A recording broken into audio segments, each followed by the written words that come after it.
18 dating anti-PCGN sa Aklan nakatanggap ng cash assistance.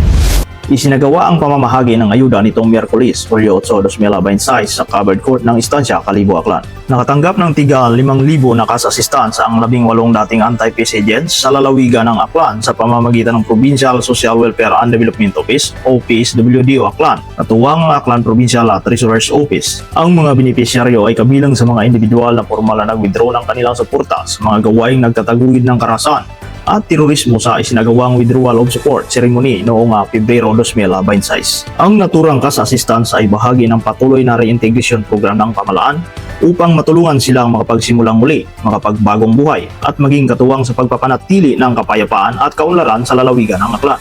Patuloy namang isinusulong ng pamahalaan, katuwang ang mga ahensya ng seguridad, ang whole of nation approach upang tuluyang makasahan ang insurensiya at mapanatili ang pangmatagalang kapayapaan sa komunidad. Mula dito sa probinsya ng Aklan, ako si Luis Sonyo, bantay ng mamamayan para sa kapayapaan at kaunlaran. DILG Aklan nagsagawa ng inspeksyon sa 10 million road project sa bayan ng Libakaw.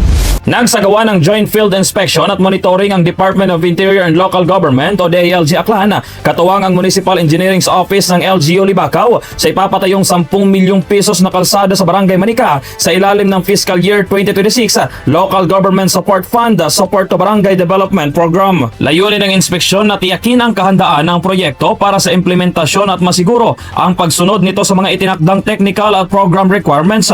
Nakipagpulong din ang monitoring team sa mga opisyal ng barangay kasama si OIC MLGOO June Christian Guarjalao upang talakayan ang mga kasalukuyang estado ng proyekto, mga isyu at pagpapalakas ng koordinasyon ng mga stakeholders. Nagtapos ang aktibidad sa isang feedback session kasama si Municipal Planning and Development Coordinator, Engineer John Reniel Zulina, kung saan inilahad ang mga rekomendasyon upang matiyak ang maagap at dekalidad na pagpapatupad ng proyekto para sa kapakinabangan ng mga residente ng Libakaw. Mula dito sa lalawigan ng Aklan, ako si Kirby Rebesencio, bantay ng mamamayan para sa kapayapaan at kaunlaran.